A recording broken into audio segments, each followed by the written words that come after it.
হে আল্লাহ, তুমি মহিলা বাসের মা বোনদের হেফাজত করো। পাইলটকে সঠিক টাইমে সঠিক গিয়ার দেওয়ার তৌফিক দিও আল্লাহ। সামনে বিপদ দেখলে যাতে সাথে সাথে ব্রেক করতে পারে। সবচেয়ে বড় কথা আল্লাহ, ডাইনে বামে যাওয়ার আগে ইন্ডিকেটর দেওয়ার তৌফিক দিয়ে দিও আল্লাহ। আমিন।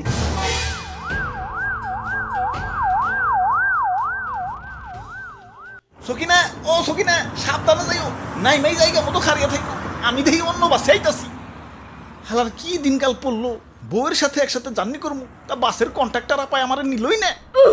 আমারে দেখে কি লুচ্চা মনে হয়? আরে আমার সাথে তো বউ আছে, লুচ্চামি করার আগে বউই তো আমারে পিটিয়া মাইরা ফেলাইবো। তোমাকে তো উল্টা আমার আরো বাঁচান লাগবো না। আমারে নিবা না, চিনলা না আমারে। যাই তাড়াতাড়ি অন্য বাসে যাই গে, দেরি করলে আবার বউরে হারিয়ে ফেলাম।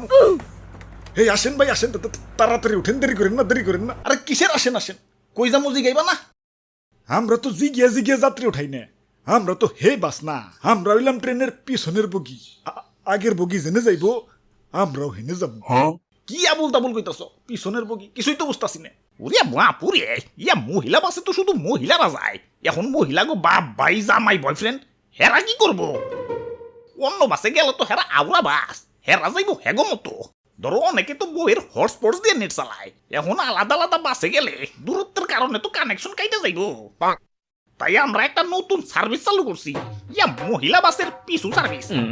আমরা এক্স্যাক্টলি মহিলা বাসের পিছন পিছন যাই, যাতে তোমার পুকি সবসময় তোমার চোখের সামনে থাকে আর ওয়াইফাই কানেকশনও না কাটে।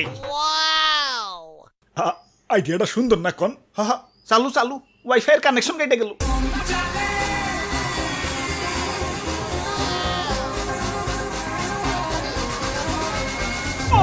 সবাই মোনাজাত ধরো। হ্যাঁ মোনাজাত? বাসের মধ্যে হঠাৎ করে কিসের মোনাজাত? ইয়া বাপুরে, ইয়া সামনে বাস চালাইতেছে কেরা কেরা আবার? ও ওমেন, ইয়া পুকি বাসে নিজের মহিলাকে উঠিয়ে দিয়ে যারা এই বাসে উঠছে তাদের সবার হাতে একটা করে তসবি দিছি, যাতে আল্লাহ আল্লাহ করতে পারে। ইয়া ওমন তো চাই না, কারণ পাইলট তো মহিলা। হে আল্লাহ, তুমি মহিলা বাসের মা বোনদের হেফাজত করো। পাইলটকে সঠিক টাইমে সঠিক গিয়ার দেওয়ার তৌফিক দিও আল্লাহ। সামনে বিপদ দেখলে যাতে সাথে সাথে ব্রেক করতে পারে। সবচেয়ে বড় কথা আল্লাহ, ডাইনে বামে যাওয়ার আগে ইন্ডিকেটর দেওয়ার তৌফিক দিয়ে দিও আল্লাহ। আমিন।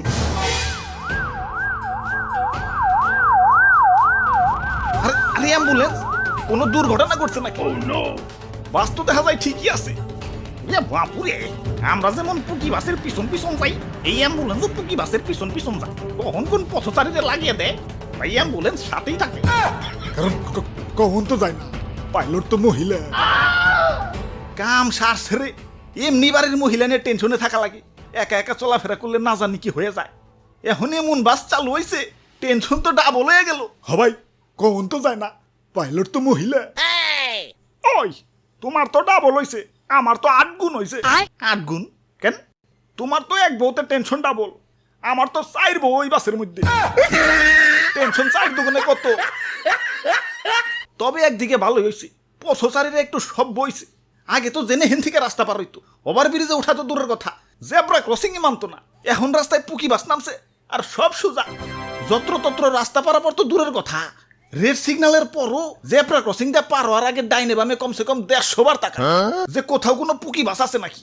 কোন তো যায় না, পাইলট তো মহিলা।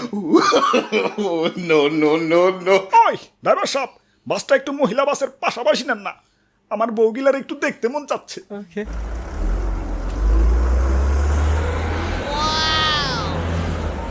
আরে বাসে ওটা কি চলবার লাগছে? স্টার জলসা। আরে আরে ড্রাইভার কো? আস্তাগফিরুল্লাহ, হাওলা ওয়ালা কুওয়াতা ইল্লা বিল্লাহ। আরে ড্রাইভার সাহেব কো?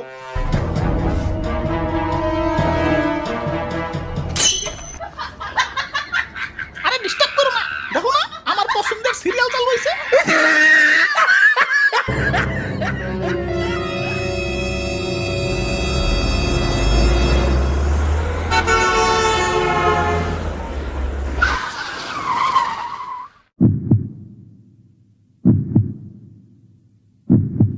হাই হাই রে, আল্লাহ বাঁচাইছে।